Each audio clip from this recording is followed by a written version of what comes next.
இங்கு முக்கியமான 8 பதவிகளும் ஒப்பந்த அடிப்படையிலேயே உள்ளன. அடுத்ததாக சிரேஷ்ட முகாமையாளர் பதவி உள்ளது. அதிலும் வெற்றிடம் காணப்படுகிறது. இந்த நிறுவனத்தின் உயர் பதவிகளை எடுத்தால் அநேகமான பதவிகளில் ஒப்பந்த அடிப்படையில் இணைத்துக் கொள்ளப்பட்டவர்களே உள்ளனர். அப்படியாயின் நிலையான பொறுப்பு தொடர்பிலான பிரச்சனை எமக்கு எழுகின்றது. அது சரி, அங்கு பொறுப்பு இருக்காது. அதனை தொடர்ச்சியாக செய்வது தொடர்பில் பொறுப்பு இல்லை. எனினும் 2024ஆம் ஆண்டு செப்டம்பர் மாதம் நடைபெற்ற பணிப்பாளர் குழு கூட்டத்தில் ஒப்பந்த காலம் 5 வருடங்களாக நீடிக்கப்பட்டுள்ளது. 2 வருடங்களாக இருந்த ஒப்பந்த காலம் 5 வருடங்களாக நீடிக்கப்பட்டது. இந்த நிறுவனத்தின் உயர்மட்டம் முழுமையாக ஒப்பந்த அடிப்படையில் உள்ளது. இது நிறுவனத்திற்கு அனுகூலமாக அமையாது என்பதே எமது கருத்து. ஆம், அதனை ஏற்றுக்கொள்கின்றேன். அது தொடர்பில் நாம் கலந்துரையாடுகின்றோம்.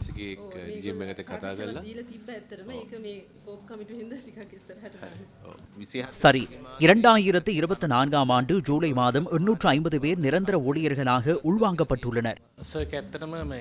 சார், உண்மையில் அது அவுட்லெட்களில் கேஷுவல் பேஸில் வேலை செய்கிற பிள்ளைகள் உள்ளனர். அவுட்லெட்களுக்கு சென்றால் ஓரிருவர் இருப்பார்கள்.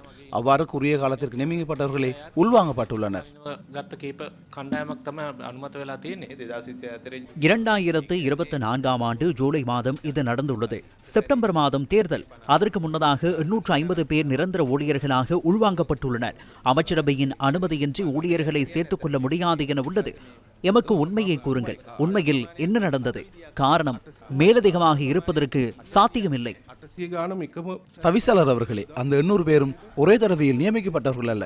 2023ஆம் ஆண்டிற்காக 375 பேரும் 2024ஆம் ஆண்டிற்காக 476 பேருமாக 2 வருடங்களுக்குள் சேர்க்கப்பட்டுள்ளனர். இந்த ஆட்சேர்ப்புக்கு டிஎம்எஸ் அனுமதி தேவையில்லையா?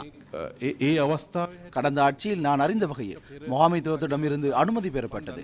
அதில் 400 பேருக்கு அனுமதி வழங்கப்பட்டுள்ளது.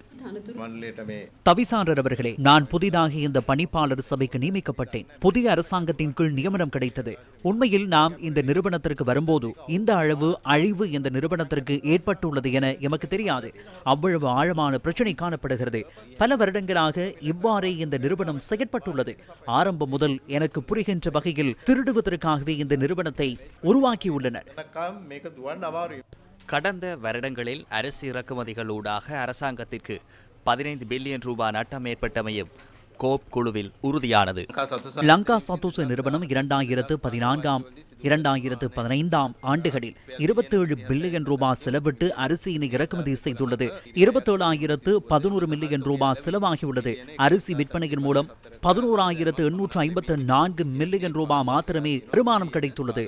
நட்டம் 15,157 மில்லியன் ரூபாய். 2015 ஜனாதிபதி தேர்தல் காலத்தில் ஏமாற்றுவதற்காகவே மேலும் 61,354 மெட்ரிக் டன் அரிசி இறக்குமதி செய்யப்பட்டுள்ளது. ஒப்பந்த அடிப்படையில் பங்களாதேஷில் இருந்து 25,000 மெட்ரிக் டன் இறக்குமதி செய்யப்பட்டிருக்கிறது. இந்த அரிசிக்காக பொதுமக்களின் பணமே வீண்விரயம் செய்யப்பட்டுள்ளது. இந்த அரிசி களஞ்சிய சாலைக்குள் அழிவடைந்தன. அந்த பகுதிகளுக்கு செல்ல முடியாத அளவு துர்நாற்றம் வீசியது. இதன் மூலம் 15 பில்லியன் ரூபாய் நட்டம் ஏற்பட்டுள்ளது. இந்த நட்டத்திற்கு வித்திடுவதற்கான தீர்மானத்தை எடுத்தவர் யார் என்பது தொடர்பில் நிறுவனம் இதுவரையில் விசாரணை நடத்தவில்லை.